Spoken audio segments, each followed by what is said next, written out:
Le récit de Moussa. Il est Moussa ibn Imran. Allah dit et rappelle dans le livre Moussa, il était un élu, ainsi qu'un messager et un prophète. Nous l'appelâmes du côté droit du mont, et nous le fîmes s'approcher pour lui parler.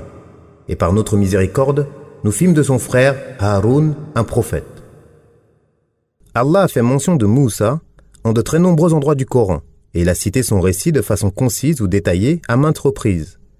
Nous avons évoqué cela dans At-Tafsir, et nous allons rappeler ici son récit du début à la fin, à partir des textes du Coran et de la Sunna, ainsi que des récits des gens du livre que les pieux prédécesseurs ont rapportés, si Allah le veut, et c'est en lui que nous plaçons notre confiance. Allah dit Ta, Sin, Mim.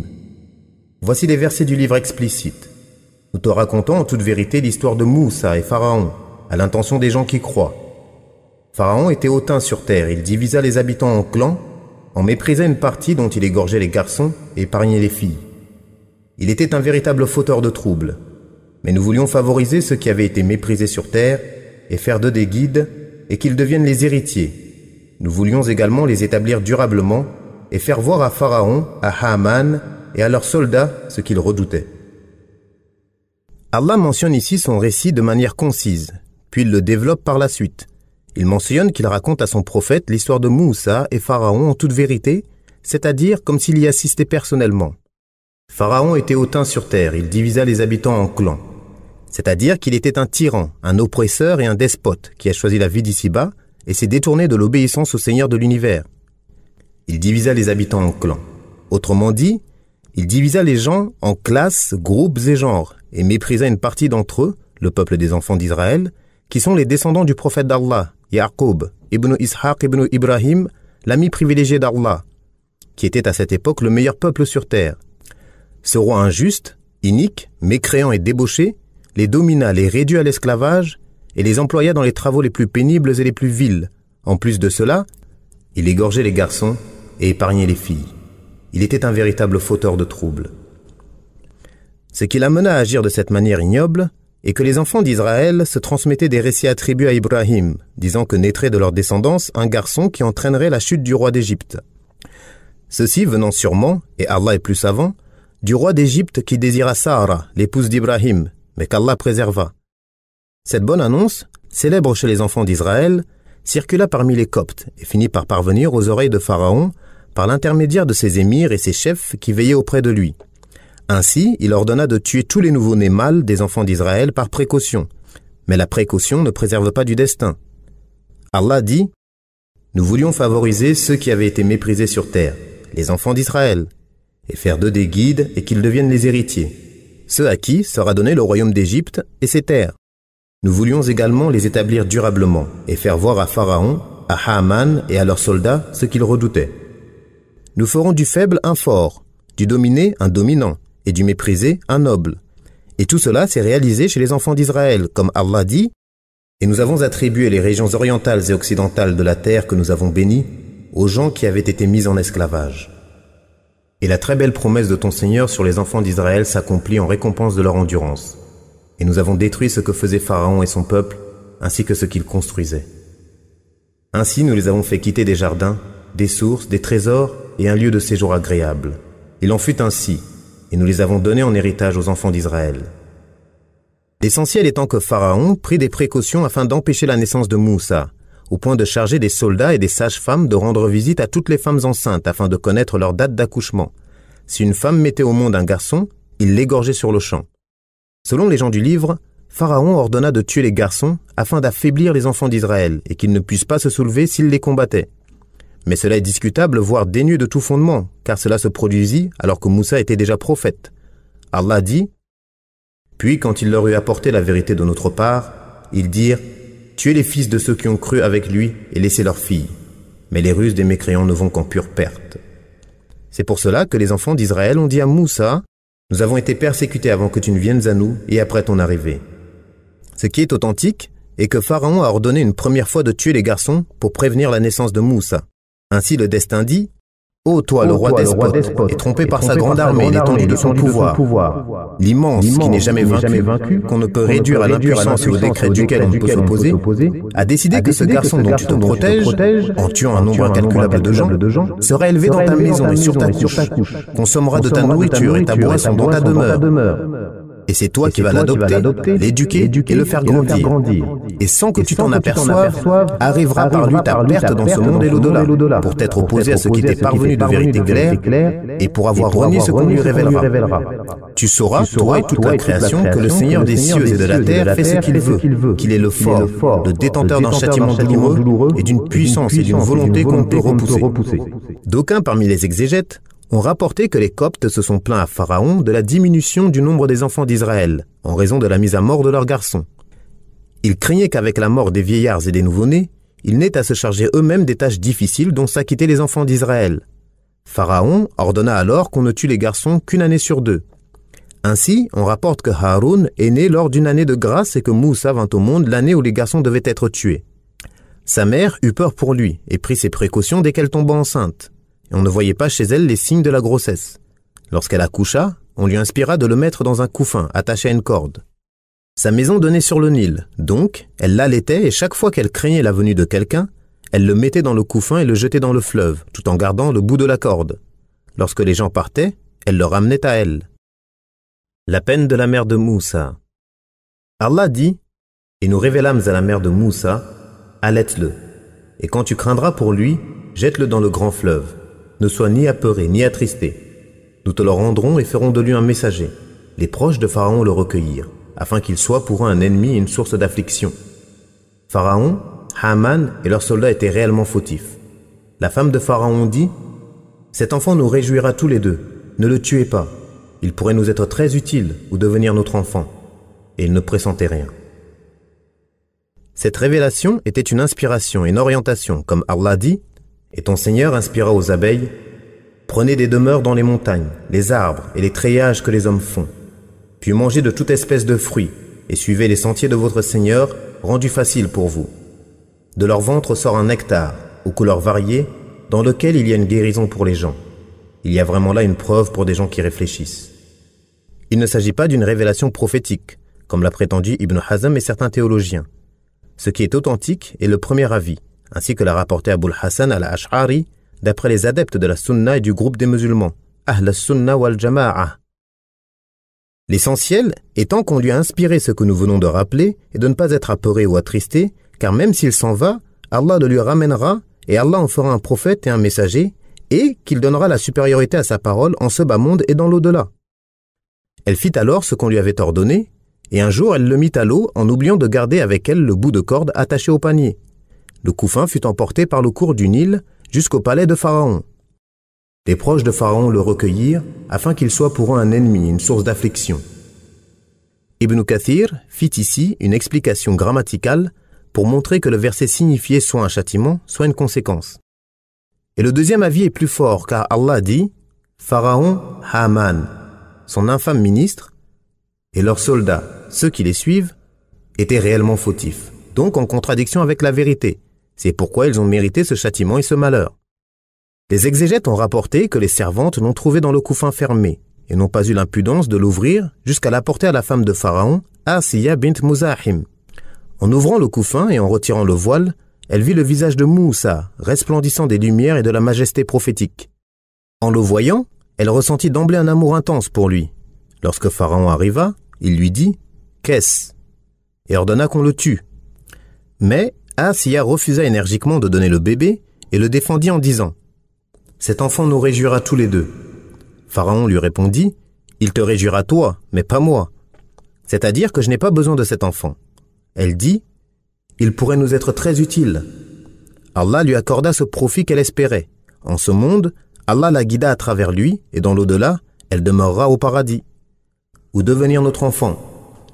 Ils l'ont adopté car ils ne pouvaient avoir d'enfant. Et Allah dit « Et ils ne pressentaient rien. » C'est-à-dire qu'ils ne savaient pas ce qu'Allah réservait comme malheurs et châtiments à Pharaon et à ses adeptes à travers cet enfant. Les gens du livre prétendent que c'est la fille de Pharaon, Darba, qui a recueilli et élevé Moussa. Quant à la femme de Pharaon, elle n'est pas du tout citée. C'est là certes une de leurs erreurs qui trahissent leur déformation du livre d'Allah. Le retour de Moussa chez sa mère. Allah dit: le cœur de la mère de Moussa devint vide. Peu s'en fallut qu'elle ne divulgue tout, si nous n'avions pas renforcé son cœur pour qu'elle soit du nombre des croyants. Elle dit à sa sœur: lance-toi à sa recherche. Elle l'aperçut alors de loin sans qu'il s'en rende compte. Nous lui avions interdit auparavant le sein des nourrices. Elle, la sœur de Moussa, dit donc: puis-je vous indiquer les gens d'une maison qui s'en chargeraient pour vous en étant bienveillants à son égard?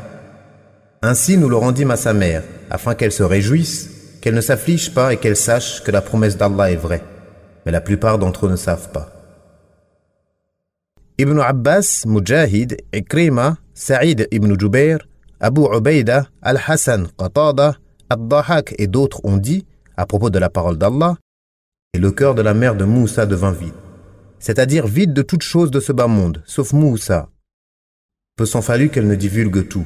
Autrement dit, qu'elle ne dise quelle était sa situation et qu'elle ne le cherche ouvertement. Si nous n'avions pas renforcé son cœur, ainsi, nous lui avons accordé la patience et la fermeté, pour qu'elle soit du nombre des croyants. Elle dit à sa sœur, qui était sa fille aînée: lance-toi à sa recherche, suis ses traces et cherche des informations. Elle l'aperçut alors de loin, elle le regardait comme si cela ne l'intéressait pas. C'est pourquoi Allah dit, sans qu'il s'en rende compte. En effet, lorsque Moussa fut dans le palais de Pharaon, ils voulurent l'allaiter, mais il refusa tous les seins et rejeta toute nourriture. Cela les surprit, et ils cherchèrent tous les moyens de le nourrir, mais en vain. Allah dit: nous lui avions interdit auparavant le sein des nourrices. On l'envoya alors avec des sages-femmes et des esclaves dans les marchés dans l'espoir de trouver une femme qui puisse l'allaiter. Tandis qu'ils étaient dans un marché, entourés par la foule, la sœur de Moussa le vit, mais ne montra pas qu'elle le connaissait. Elle leur dit: puis-je vous indiquer les gens d'une maison qui s'en chargeraient pour vous en étant bienveillants à son égard? Ibn Abbas a dit: lorsqu'elle leur dit ceci, ils lui répondirent: qui te dit qu'ils seront bienveillants à son égard? Elle répondit: dans l'espoir de réjouir le roi et de lui être utile. Ils la suivirent donc jusque chez elle. Sa mère le prit et lui donna le sein. Moussa s'en saisit et se mit à le téter goulûment. Ils en furent tous heureux, et un émissaire courut annoncer la bonne nouvelle à Asiya. Celle-ci appela la mère de Moussa et lui proposa de venir s'installer auprès d'elle, mais la mère de Moussa refusa en disant: j'ai un mari et des enfants, et je ne peux l'allaiter que si vous l'envoyez avec moi. Elle le prit donc avec elle, et reçut un salaire et des présents. C'est ainsi qu'elle rentra avec lui et qu'Allah les réunit. Allah dit: ainsi nous le rendîmes à sa mère, afin qu'elle se réjouisse, qu'elle ne s'afflige pas et qu'elle sache que la promesse d'Allah est vraie. Nous lui avons promis qu'il reviendrait, et le voilà, et c'est là une preuve de la véracité de la bonne annonce de sa prophétie. Mais la plupart d'entre eux ne savent pas. Allah a rappelé cette faveur à Moussa le jour où il s'adressa directement à lui. Il lui a notamment dit: nous t'avons déjà accordé notre bienfait une première fois, lorsque nous révélâmes à ta mère ce qui fut révélé. Mets-le dans le couffin, puis jette-le dans le fleuve qui le ramènera vers la rive, mon ennemi et le sien le recueillera. Et j'ai répandu sur toi mon affection, afin que tu sois élevé sous mes yeux. Ainsi toute personne qui le voyait l'aimait, afin que tu sois élevé sous mes yeux. De nombreux pieux prédécesseurs ont dit: tu mangeras les meilleurs mets et tu porteras les plus beaux habits, sous mon regard, car tu es sous ma protection, et j'ai décrété pour toi ce dont moi seul est capable. Lorsque ta sœur te suivait en marchant et dit à la famille de Pharaon: puis-je vous indiquer quelqu'un qui s'occupera de lui? Ainsi, nous te rendîmes à ta mère afin qu'elle se réjouisse et qu'elle ne s'attriste plus. Puis, tu tuas un homme. Nous te sauvâmes des craintes qui t'oppressaient et nous t'imposâmes plusieurs épreuves. Nous évoquerons les épreuves qui ont touché Moussa au moment venu si Allah le veut, et c'est en lui que nous plaçons notre confiance. L'épisode de la bagarre. Allah dit: et quand il eut atteint sa maturité et sa pleine constitution, nous lui donnâmes la faculté de juger la science. C'est ainsi que nous récompensons les bienfaisants. Il entra dans la ville à une heure où les habitants sont distraits. Il y trouva deux hommes qui se battaient. L'un était de ses partisans et l'autre de ses adversaires. L'homme de son parti l'appela au secours contre son ennemi. Moussa lui asséna un coup qui lui fut fatal. Moussa dit: c'est l'œuvre du diable. C'est vraiment un ennemi, un égareur évident. Il dit: Seigneur, je me suis fait du tort, pardonne-moi donc. Et Allah lui pardonna. C'est lui vraiment le pardonneur, le miséricordieux. Moussa dit: Seigneur, puisque tu m'as fait don de tes bienfaits, je ne soutiendrai jamais les criminels. Après lui avoir rappelé sa bienfaisance envers sa mère, en le faisant revenir vers elle, Allah mentionne « Et quand il eut atteint sa maturité et sa pleine constitution », c'est-à-dire la maturité dans le physique et le comportement, qui arrive, selon l'avis de la majorité des exégètes, à 40 ans. Allah lui accorda la capacité de juger la science, autrement dit la prophétie, comme il l'a annoncé à sa mère.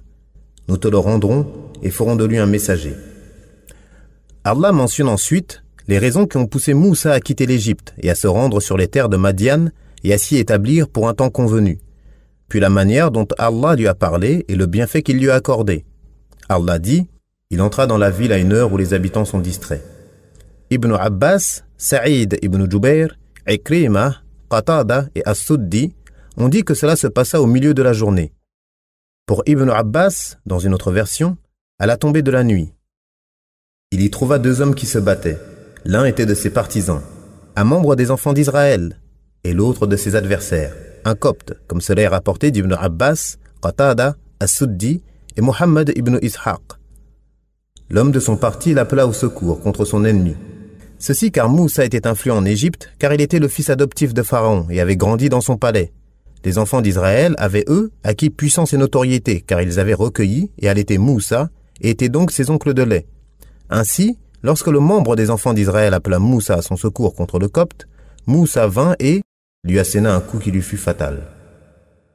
Le copte était mécréant et polythéiste, mais Moussa ne voulait pas le tuer. Il voulait simplement le réprimander et le dissuader. Malgré tout, Moussa dit « C'est l'œuvre du diable. C'est vraiment un ennemi, un égareur évident. » Il dit « Seigneur, je me suis fait du tort, pardonne-moi donc. » Et Allah lui pardonna. C'est lui vraiment le pardonneur, le miséricordieux. Moussa dit « Seigneur, puisque tu m'as fait don de tes bienfaits, la puissance et l'honneur, je ne soutiendrai jamais les criminels. » Allah dit « Le lendemain matin, en ville, il avait peur et regardait autour de lui. Soudain, l'homme qui lui avait demandé secours la veille l'appela à grands cris. Moussa lui répondit « Tu es vraiment un provocateur avéré. » Quand il voulut s'en prendre à leur ennemi commun, il dit « Ô Moussa, veux-tu me tuer comme tu l'as fait pour l'homme d'hier? Tu ne cherches qu'à être un tyran sur terre et tu ne veux pas être parmi les bienfaiteurs ?» C'est alors qu'un homme vint du bout de la ville en courant et dit « Ô Moussa, les notables sont en train de se concerter à ton sujet pour te tuer. Quitte la ville. Je ne veux que ton bien. » Il en sortit, craintif, regardant autour de lui et dit « Seigneur, sauve-moi de ce peuple injuste. » Allah mentionne que le lendemain, Moussa craignit que Pharaon et les notables n'apprennent qu'il avait tué un copte pour porter secours à un homme des enfants d'Israël, et qu'ainsi leurs soupçons se confirment sur le fait que Moussa était lui aussi un fils d'Israël, et que cela ait de graves conséquences. Il marchait donc dans la ville. Il avait peur et regardait autour de lui. C'est alors qu'il vit l'homme à qui il avait porté secours la veille, qu'il appelait à grands cris pour le secourir contre un autre copte qui le prenait à partie. Moussa l'admonesta et lui reprocha son grand penchant au mal et à la dispute. Il lui dit « Tu es vraiment un provocateur avéré. » Ensuite, Moussa voulut saisir le copte, qui était son ennemi et celui du fils d'Israël, afin de le dissuader. Le copte dit alors « Ô Moussa, veux-tu me tuer comme tu l'as fait pour l'homme d'hier ? Tu ne cherches qu'à être un tyran sur terre et tu ne veux pas être parmi les bienfaiteurs ?» Certains exégètes ont dit que ce sont les propos du fils d'Israël qui a vu ce que Moussa a fait la veille et qui, lorsqu'il vit Moussa se diriger vers le copte, pensa qu'il venait vers lui en raison des reproches qu'il venait de lui adresser en disant « Tu es vraiment un provocateur avéré. » Il révéla alors ce qui s'était passé la veille et le copte alla dénoncer Moussa à Pharaon. C'est là l'avis le plus communément partagé. Mais il est possible d'attribuer ces propos au copte qui, voyant Moussa se diriger vers lui, prit peur et vit que de nature il portait secours au fils d'Israël. Il supposa donc que c'était peut-être lui le meurtrier de la veille. Il est aussi possible qu'il ait compris cela en entendant le fils d'Israël appeler Moussa à son secours. Et Allah est plus savant. Quoi qu'il en soit, Pharaon apprit que Moussa était le meurtrier de la veille et envoya des hommes à sa recherche. Mais un homme qui voulait du bien à Moussa les précéda et vint au bout de la ville en courant, vers lui par compassion et lui dit « Ô Moussa, les notables sont en train de se concerter à ton sujet pour te tuer. Quitte la ville, je ne veux que ton bien. » Allah dit « Il en sortit, craintif, regardant autour de lui. » C'est-à-dire qu'il quitta la capitale d'Égypte sur le champ, sans savoir où il allait et quel chemin emprunter, en disant « Seigneur, sauve-moi de ce peuple injuste. » Moussa chez le peuple de Madian. Allah dit, lorsqu'il se dirigea vers Madian, il dit, « Je souhaite que mon Seigneur me guide sur la voie droite. » Et quand il fut arrivé au point d'eau de Madian, il y trouva un attroupement de gens abreuvant leurs bêtes, et il vit 2 femmes se tenant à l'écart et retenant leurs troupeaux. Il dit, « Que vous arrive-t-il » Elles dirent, « Nous n'abreuvons nos bêtes que lorsque les bergers quittent le point d'eau. Notre père est fort âgé. » Il abreuva les bêtes pour elles, puis retourna à l'ombre et dit, « Seigneur, j'ai grand besoin du bien que tu feras descendre vers moi. » Allah mentionne la fuite de son serviteur et messager de la terre d'Égypte, apeuré, se tournant de tous côtés, de peur qu'un soldat de Pharaon ne le rattrape. Il ne savait pas vers où se diriger et où aller, car il n'avait jamais quitté l'Égypte. Et lorsqu'il se dirigea vers Madian, il suivit donc un chemin. Il dit, « Je souhaite que mon Seigneur me guide sur la voie droite. Peut-être que ce chemin mène vers ce but. » Il en fut ainsi. Il atteignit son but, et de quelle manière? Et quand il fut arrivé au point d'eau de Madian, un puits d'où il tirait l'eau. Madian est la ville qu'Allah anéantit, et où vivaient les gens d'Al-Aïka, le peuple de Shu'aib. Ils périrent avant l'époque de Moussa, selon un avis des savants. Arrivé au point d'eau, il y trouva un attroupement de gens, abreuvant leurs bêtes, et il vit 2 femmes se tenant à l'écart et retenant leurs troupeaux. C'est-à-dire qu'elles empêchaient leurs troupeaux de se mélanger aux autres. Les gens du livre prétendent qu'elles étaient 7 filles, mais c'est une erreur, car même si elles étaient au nombre de 7, seulement 2 d'entre elles venaient puiser l'eau. Il est possible de réunir les avis de cette manière, si elles étaient bien au nombre de 7, sinon ce qui apparaît est qu'elles n'étaient que 2 filles. Il dit, « Que vous arrive-t-il » Elles dirent, « Nous n'abreuvons nos bêtes que lorsque les bergers quittent le point d'eau. Notre père est fort âgé. » C'est-à-dire que nous ne pourrons abreuver nos bêtes que lorsque les bergers seront partis, car nous sommes faibles et nous nous occupons du troupeau parce que notre père est âgé et faible. Allah dit, il abreuva les bêtes pour elles. Les exégètes disent que lorsque les bergers finissaient d'abreuver leurs bêtes, ils plaçaient une grosse pierre sur l'ouverture du puits et les 2 femmes abreuvaient leurs bêtes de l'eau qui restait dans les abreuvoirs. Or, ce jour-là, Moussa enleva cette pierre seule, abreuva le troupeau et remit la pierre à sa place. Le commandeur des croyants, Omar, a dit « Il fallait 10 hommes pour déplacer cette pierre. » Il puisa une seule fois et cela leur suffit, puis il retourna à l'ombre. On dit qu'il s'agissait d'un acacia. Ibn Jarir rapporte d'après Ibn Mas'ud qu'il regardait cet arbre verdoyant s'agiter et dit « Seigneur, j'ai grand besoin du bien que tu feras descendre vers moi. » Ibn Abbas a dit « D'Égypte jusqu'à Madian, il ne mangeait que des plantes et des feuilles d'arbres. Il était pieds nus, et la peau de ses plantes de pieds s'arrachait. Il s'assied à l'ombre, lui, l'élu d'Allah, le ventre collé au dos, en raison de la faim. On pouvait voir la couleur verte des plantes qu'il mangeait dans son ventre, et il avait grand besoin ne serait-ce que d'une moitié de dattes. Ata ibn Sa'ib rapporte que lorsqu'il dit « Seigneur, j'ai grand besoin du bien que tu feras descendre sur moi », l'une des 2 filles l'entendit.